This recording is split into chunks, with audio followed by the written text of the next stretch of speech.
네, 뜨거웠던 이슈를 짚어보는 이슈 화합 시간입니다. 오늘도 김지호 민주당 부대변인, 민주당 경기도당 대변인, 장유민 변호사 두 분 함께합니다. 안녕하십니까? 안녕하세요. 죄송해요. 부대변인이라고 얘기했는데 경기도당 대변인 맞죠? 경기도당 대변인입니다. 부대변인이 하니까 좀 낮아 보이긴 하네요. 부대변인도 했었습니다.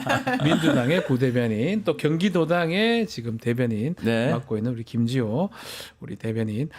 자, 최상목 권한대행 얘기 좀 해보겠습니다. 고민이 계속 깊어지는 건지 고집이 세지는 건지 모르겠는데 헌법재판소 위원이라고 결정이 났는데 그날 바로 임명하면 돼요. 결정 나는 날. 근데 계속 본인이 지금 상황을 끌어가고 있거든요. 현재 상황 어떻게 보십니까? 우리 김지호 부대변인. 우리 대한민국이라는 민주주의 국가를 네. 유지하는 것 자체가 사실은 그 기본 이념이 상호 존중, 수용, 승복입니다. 수용. 만약에 그러한 승복, 수용, 상호 존중이 없다면 지금 뭐 그냥 진짜 산적대들이 들끓고 정말 내가 뭐든지 하고 싶으면 물건을 빼앗고 약탈하고 그런 야만의 시대, 야만의 국가가 아니겠습니까? 네. 그래서 저희가 민주주의를 찬양하고 민주주의를 지키고 있는데 국가 최고 권력자인 대통령 권한대행이 국회가 의결해도 무시하고 네. 헌법재판소가 위헌이라고 판결해도 무시하고 대통령 권한대행, 대통령은 국회가 임명한 헌법재판관을 임명할 권한이 있다고 명시했는데도 이를 무시하고 지금 70일째 헌법재판관을 임명하지 않고 있습니다. 자신의 권한이 아니에요. 사실 윤석열 내란숙의 피의자가 지금 이렇게 구속된 이유도 대통령으로서 본인의 권력, 권한만 강조했지 국회의 권한 이런 것들을 깡그리 무시하고 독재를 하려다가 지금 구속되지 않았습니까? 최상목 권한대행은 윤석열 내란숙의 그 종말을 옆에서 똑똑히 지켜봤는데도 아직도 못된 버릇을 그대로 따라하고 있습니다. 따라하는 것이다. 저는 이 부분 관련해서 지금 나라가 혼란스럽고 탄핵 시국이기 때문에 야당으로서 즉각적인 조치를 못하지만 최상목 권한대행의 임기가 끝나고 내려왔을 때 네. 분명히 책임을 물어야 된다고 생각합니다. 근데 이게 궁금한 게 국무위원들이 뭐 의견을 물으면 이게 달라져요? 아니, 알려줍니까? 이거는 이거 판단을 써야 됩니다. 이거를 국무위원 의견을 왜 듣습니까? 그러니까 이거는 정파의 문제도 아니고요. 예. 선택의 문제도 아니죠. 아니고요. 왜냐하면 사법기관은 어쨌든 분쟁의 최후에 보르고 결론이 나오면 그걸 수용하는 수용해야죠. 거예요. 그런데 저는 정말 의아한 게 정무적인 판단이 필요하다. 국무위원들한테 의견을 묻겠다. 아니요. 이미 끝난 거예요. 그거에 따르는 게 민주주의에 수긍하는 거고 그렇죠. 상권 분립에 이 수용을 하는 거예요. 이거를 허물어 버리면 그것도 대통령의 대행이라는 사람이 어떻게 그런 선택을 합니까? 국무위원들이 그러면 하지 말라고 하면 안 하는 게 그게 맞는 건가요? 그건 말도 되지 않는 거예요. 그리고 국민의힘의 의원은 심지어 임명하지 말라고 하면서 단식까지 한다는 거 아닙니까? 법을 지키지 말라고 하면서 단식하고 압박 넣는 게 지금 보수 여당의 민낯인 거예요. 이거는 진짜 잘못된 거예요. 이런 좋지 않은 선례를 남기면 다 불복할 거예요. 왜 너네만 불복하냐? 우리도 그러니까요. 따르지 않겠다. 그리고 법조인들까지 나서서 이 권한쟁의 심판의 주문이 마은혁 재판관을 임명하지 않은 부작위는 국회의 헌재 구성 권한을 침해한다라고 돼 있으니까 침해한다라고 돼 있지 임명하라라고는 안 돼 있는 거 아니냐? 이거는 정말 궤변이에요. 진짜 예. 그런 식으로 논리 접근하면 안 됩니다. 지금 뭐 국회의원들도 보면 지금 박수영 의원인가요? 네. 저기 단식을 할 수 있는 상황인가요? 어떻게 보십니까? 아니 헌법기관 저게 왜 단식 국민의 세금을 받아서 생활을 하는 국회의원이라는 사람이 헌법재판소의 판결을 따르지 말라고 단식 투쟁하는 게 그게 상식적인 투쟁이고 상식적인 단식 투쟁의 요건이 되겠습니까? 말도 안 되는 걸 가지고 지금 네. 때를 쓰고 있는 것인데요. 네. 저는 그렇습니다. 제가 요새 뭐 성남에서 지역 활동을 하다 보니까 네. 자주 돌아다녀서 경찰서에서 범칙금이 좀 날라오더라고요. 아. 한 3-4번 정도 뭐 주차 위반을 하든 속도 위반해서 벌칙을 냈는데 예. 그걸 보면 내가 이거 위반했구나, 잘못했구나. 저는 그냥 그 즉시 돈을 내요. 다 내죠. 예. 모든 우리 일반 국민들이 아주 작은 법률 그런 교통 위반만 해도 사실은 질서를 지키고 순응하려고 노력하는데 어떻게 국가 지도자 세비로 정말 자기 생활을 하는 국회의원 최고 권력자인 대통령 권한 대행이 법알기를 이렇게 우습게 알 수 있겠습니까? 저는 이 부분 관련해서 윤석열 대통령이 정말 이 3년 동안 검찰을 망가뜨리고 경찰을 망가뜨리고 군까지 망가뜨리더니 이제 전체 정치계까지 다 망가뜨린 겁니다.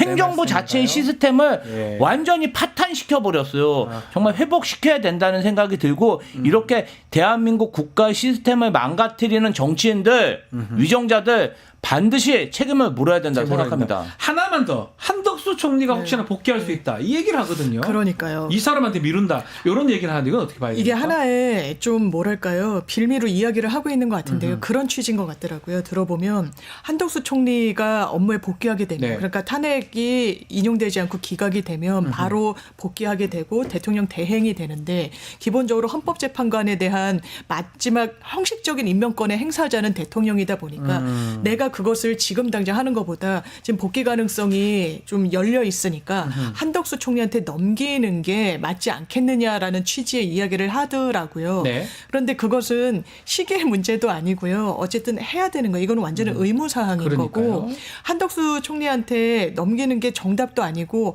물론 본인이 껄끄러운 이 공을 그냥 타자한테 넘기겠다는 건 이걸 지연시키는 어떠한 사실 근거도 되지는 않는 것이어서 이 부분도 좀 부적절하다고 생각합니다. 한덕수가 이번 주에 복귀가 가능합니까? 이거 여러 가지 변수가 선고돼야 되고 네. 또 탄핵이 기각돼야 되거든요. 그렇죠. 그 두 가지 허들을 넘어야 되는데.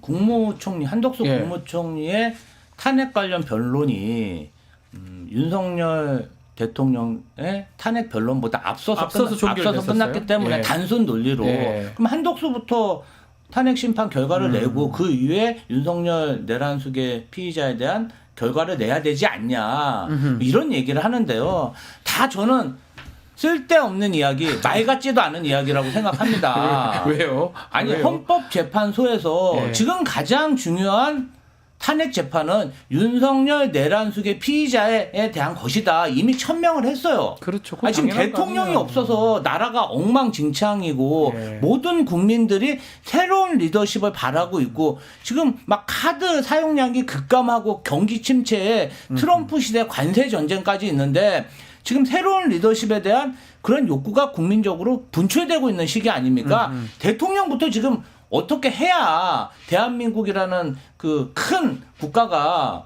정말 앞으로 나아갈 수 있는데 지금 아니 그냥 그따위 소리 하려면요 저는 진짜 잘못된 얘기라고 생각하고요.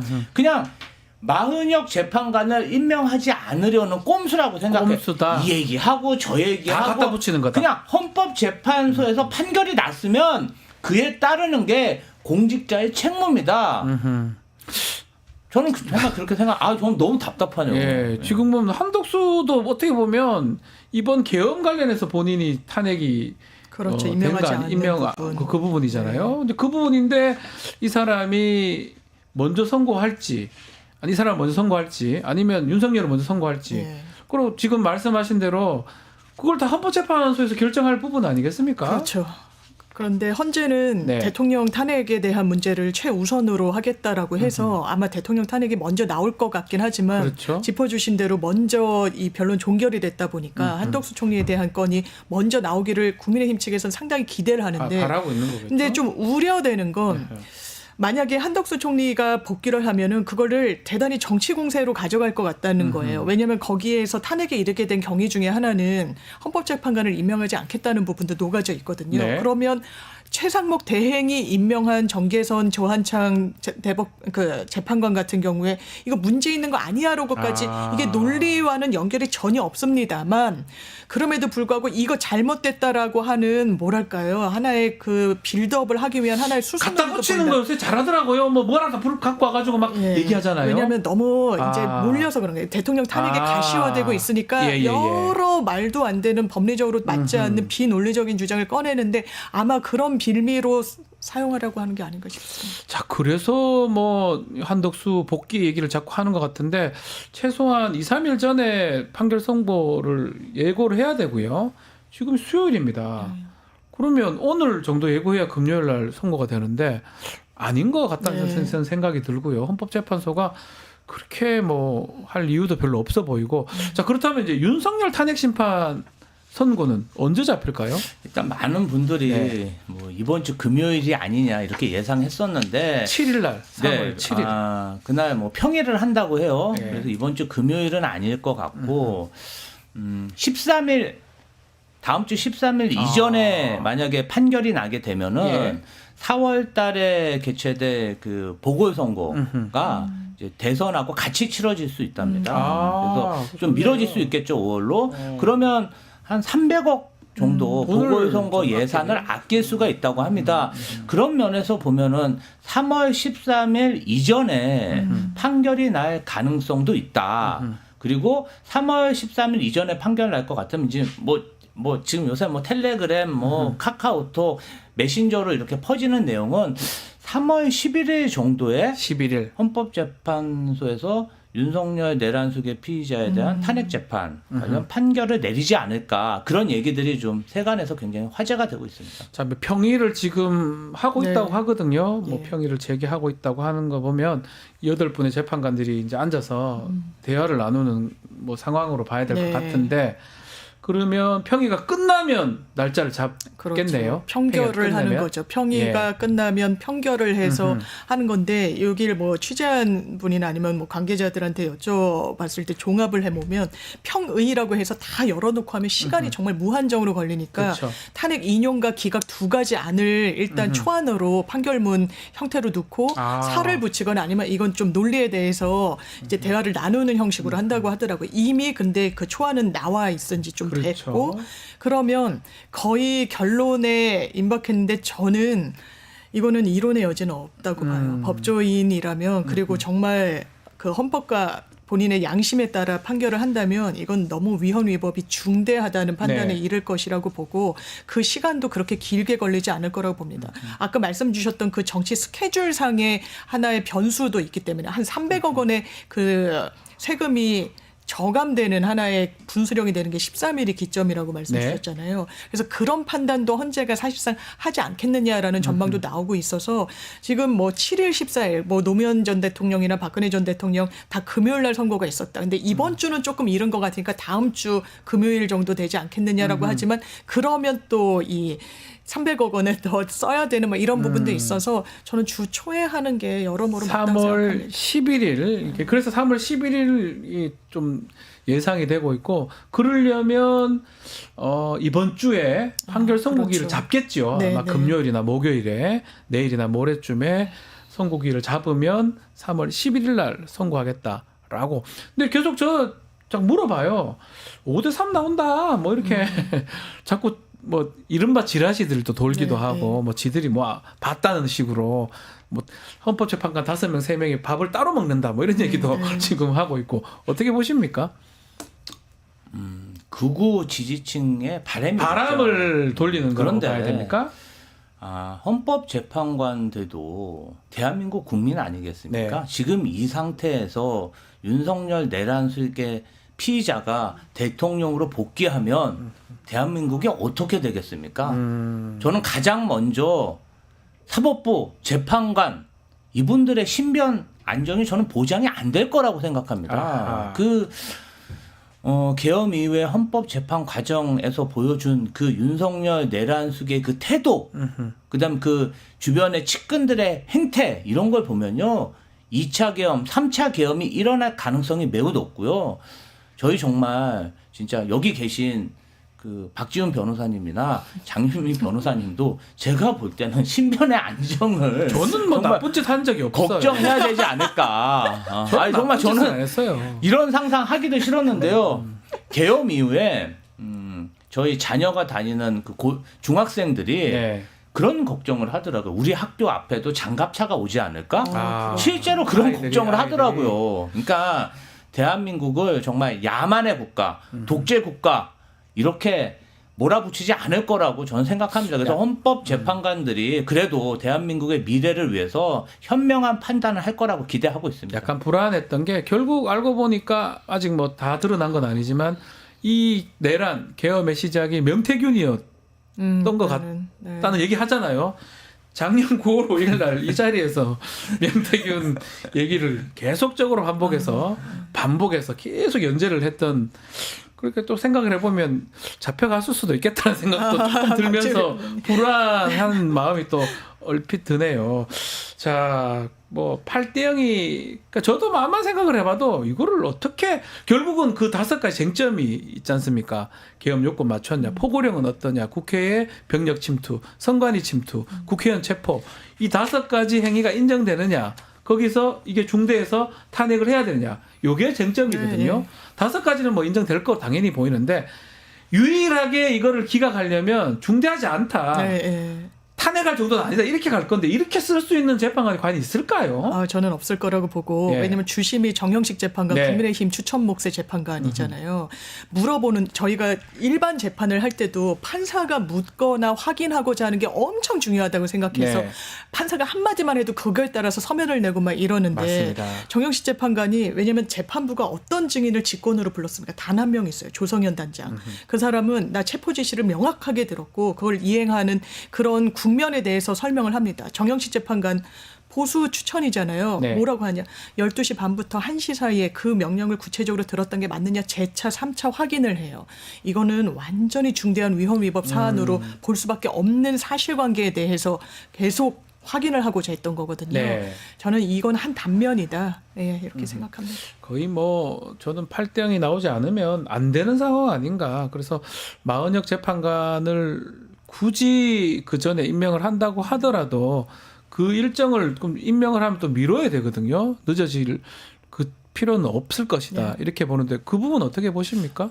지금은 하루라도 빨리 예. 판결이 나와야 된다고 생각하고요. 그런데 헌법재판소의 그런 구인 체제 완성하는 것도 굉장히 중요합니다. 네, 중요합니다. 지금 탄핵 심판 자체가 굉장히 많이 밀려 있고 그리고 여러 가지 탄핵 재판에 대한 그러한 수요도 있거든요. 네. 지금 그리고 헌법재판관들 자체가 넘어지면 업무가 과도하다, 일이 너무 많다 이렇게 호소하고 있는 상황이기 때문에 하루라도 1시간이라도 빨리 마은혁 헌법재판관은 임명돼야 된다고 생각합니다. 임명은 돼야 되지만 탄핵 선고, 윤석열 탄핵 선고를 그것 때문에 또 미룰 필요는 없을 것이다. 그럼요. 예, 그렇게 네. 보신다.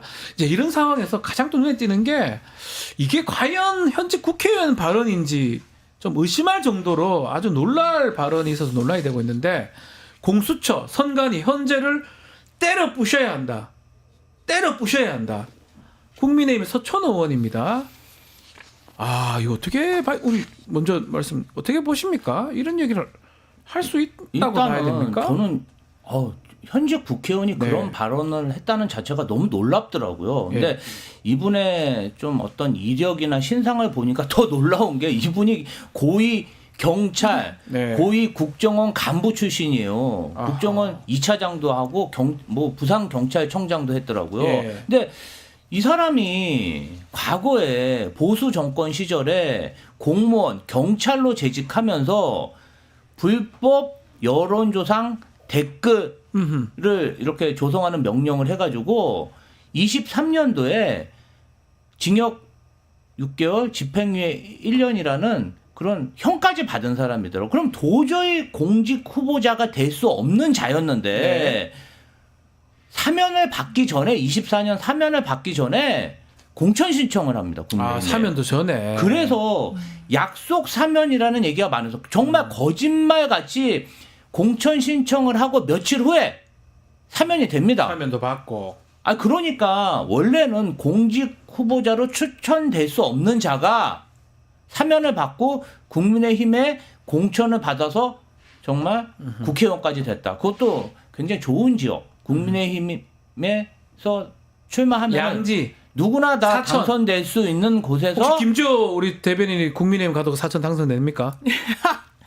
꿈도 꾸고 싶지 않습니다. 가진 않아. 국민의힘 가고 싶지 않다 이 말씀으로 네, 국민의힘 가고 싶지는 않습니다. 예, 예. 거기 당선이 됐더라고요. 그러면 이런 문제 있는 인사를 사면까지 시켜갖고 당에서 공천까지 줘서 정말 그러한 국회의원을 만든 후에 이러한 탄핵 국면에서 이런 발언을 했다. 네. 이것은 그 서천호 개인의 발언이 아니라 아하. 국민의힘의 그런 조직적인 발언이다. 이렇게 유추할 수 있는 거 아니겠습니까? 이게 국민의힘에서 이렇게 얘기하더라고. 서천호 발언을 두고 헌법기관이 국민의 불신을 쌓은 부분 여기에 대한 네. 비판적 편이다. 어느 국민을 말하는 겁니까? 그러니까요. 어떤 국민이요? 진짜 잘못된 거예요. 이를테면 그런 사람들이 있죠. 아, 헌재 부서도 된다. 예. 처부수자라고 하는 일군에 정말 한 줌도 되지 않는 세력이 있을 겁니다. 그런데 그걸 주류로 이끌어주는 게 바로 이런 공당의 정치인들의 발언인 거예요. 네. 처부수자, 부서도 된다. 이 부분 얘네들이 불법을 하고 있는 거다. 헌재가. 공수처가 그리고 선관위가. 그래서 우리가 어떤 장면을 목격한 거예요. 서부지방법원에 사람들이 난입을 하고 폭동을 일으키면서 저항권이라고 해요. 네. 이 사람들이 저항권이라고 이야기해주는 그 논리적 근거를 누가 준 겁니까? 부서도 된다라고 하는 국민의힘, 그리고 불법을 사법부가 하고 있다라고 하는 윤석열 대통령, 윤석열. 사법부가 비겁하다라고 이야기하고 있는 권영세 비대위원장 등 그 지도부, 이런 부분에 대해서 한 줌도 안 되는 이런 극우 폭력 세력을 이끌어내고 있는데 국민의힘이 역할을 하고 있어요. 아하. 기능을 하고 있어요. 정당이 역할을 하고 있다. 예, 그거 진짜 반성해야 됩니다. 이거는 정말 이건 공당의 역할도 아니고요. 네. 민주주의를 훼손하는 거예요. 이런 정당은 정치 결사체로서의 자격이 없는 겁니다. 네. 그러면 선을 긋고 잘못했다라고 정확하게 점검을 하고 넘어가야 되는데 이런 식으로 물타기 하는 거예요. 아, 집회 앞뒤 맥락상 할 수 있는 답변이었다. 이게 국민의힘 대변인이에요. 네. 민주당이 더 막말하지 않느냐. 그럼 꼭 집어서 그걸 논평을 내든 비판을 하십시오. 물타기 하는 건 맞지 않아요. 이 국면에. 중도층 외면을 자초하고 있다. 이거는 진짜 그냥 하는 소리가 아니라 이건 소멸로 가는 길이에요. 이 정당은. 정당이 소멸로. 말씀대로 이렇게 하면 예전에는 당에서 주기도 하고 했는데 오히려 편들어주고 있는 거거든요. 근데 뭐 국민의힘이 대변인도 논평도 그렇고 민주당이 더 한 거 아니냐 이렇게 그냥 대충 얼버무리는 그런 상황으로 보입니다. 아니, 그러니까 서천호 의원의 그런 발언은 예. 정말 반체제 인사. 그리고 국민의힘은 지금 하는 행동은요 반국가 단체들이 하는 행동들이잖아요. 반국가 단체요? 왜냐하면은 아니요 헌법 기관을 처부수자는 얘기를 네. 막 그 많은 대중 앞에서 선동하는 게 그게 반국가 단체 반체제 인사들이 하는 거 아니에요? 근데 이 사람들이 국회의원이고 국가 세금으로 운영되는 공당이잖아요. 그리고 집권 여당이고 네. 도저히 상식적으로 있을 수 없는 행위들을 이 자들이 지금 하고 있다. 저는 국민들이 반드시 심판해야 된다고 생각합니다. 네, 심판을 해야 되고 정당이 그런 부분 또 책임을 져야 되는 거 아니냐 이렇게 막 국민 말끝마다 국민들 그 국민들은 어디 있는 국민들이에요. 저는 그런 국민 잘 안 보이는데. 그러니까 콩 심은데 콩 나고 네. 팥 심은데 팥 난다고 그런 반국가적인 행태를 하는 사람들이 모여 있으니까 윤석열 내란 수계가 탄생한 거 아닙니까? 그러니까 밭이 그런 밭인 거예요. 국민의힘이 그런 윤석열을 만들었다 이렇게 보시는 거군요. 야, 어떻게 그렇게 망가졌는지 모르겠어요. 그래도 예전에 그러지는 않았잖아요. 윤석열이 더 문제인가요? 국민의힘 문제인가요? 제가 볼 때는 국민의힘이 더 문제입니다. 그럼 만약에 윤석열 말고 다른 국민의힘 사람이 있더라도 이런 내란까지 계엄까지 왔을 것이다. 그 나물의 그 밥이기 그렇게 보시는 때문에 거군요. 왜냐하면은 아까도 제가 처음에 말씀드렸는데 민주주의라는 것 자체가 네. 상호 존중, 승복, 수용입니다. 그냥 그거를 수용을 하지 않잖아요. 자, 수용하잖아요. 국회에서 표결을 했으면 수용하고 승복했으면 네. 이렇게 탄핵까지 안 갔을 거잖아요. 그렇죠. 근데 그것을 막 거부하다가 끝내 도저히 안 되겠다. 이제는 뭐 검찰 권력 뭐 이런 것도 안 되겠다. 내가 군으로 이 사람들을 싹 다 정리하겠다. 아하. 이런 생각을 가지고 있기 때문에 이런 일이 벌어졌는데 그 이후로도 내란에 실패하고 탄핵이 됐으면 승복하고 반성하고 성찰해야 되는데 이제는 민주당이 아니고 다 사법부에 몰려갔어. 그러니까요. 사법부로 몰려가서 너희들 내가 가만 안 둘 거야. 약탈하고 부셔버리고 반국가단체입니다. 진짜 예, 반국가단체. 반국가단체다. 예. 알겠습니다. 끝으로 이 문제 하나 짚어보면 좋을 것 같아요. 네. 윤석열 지지단체라고 알려진 대통령 국민변호인단 헌법 결정 나올 때까지 현재 결정 나올 때까지 뭐 무제한 필리버스터, 청년 필리버스터 하겠다고 하는데 어떻게 봐야 됩니까? 여론전을 하겠다 이 말씀인가요? 제가 월요일 날 헌재 앞을 예. 지나갈 일이 있었는데요. 네. 경찰 차벽이 이미 굉장히 다 빽빽하게 들어섰더라고요. 거기서 필리버스터를 하겠다는데 이거 누가 사실상 자처한 겁니까? 윤석열 대통령이 최후 변론에서 국민한테 사죄할 줄 알았더니 본인 지지해줬던 청년들한테 사과를 했습니다. 아, 미안하다고 그러더라고요. 예. 이 청년들, 그 메시지가 가닿는 청년들은요, 체포를 막고 서부지방법원을 그냥 부숴버린 그 사람들한테 내는 메시지였습니다. 네. 뭐라고 반응할까요? 아, 윤석열 대통령 끝까지 그 앞에서 일종의 정치적 소란을 일으켜야 되겠다. 왜냐하면 정당성을 확보했거든요. 대통령이 부분 미안하다고 해도 된다라고 메시지를 냈기 때문에 그 광경을 보고 있는 거예요. 나라가 완전히 두동강이가 난 겁니다. 네. 청년이든 세대 간이든 남녀든 지금 여기에 대해서는 전혀 이런 방구 책임 하나 지고 있지 않은 게 윤석열 대통령과 정말 국민의힘의 모습인 거예요. 정말 부끄러워해야 됩니다. 역사에 어떻게 기록될지 조금이라도 자각이 있으면 이런 부분에 대해서는 제어하고 브레이크를 밟아야 되는데 지금 그냥 폭주하고 있다 이렇게 생각합니다. 네. 선거까지 헌재 앞에서 계속 필리버스터를 한다. 참 나라를 반쪽을 내려고 저러나 싶은 생각도 듭니다. 알겠습니다. 오늘 이슈 화합은 여기서 마무리하겠습니다. 장윤미, 김지호 두 분 감사합니다. 감사합니다. 뉴스토마토 구독자 이벤트 소개해드리겠습니다. 지금 실시간 채팅창에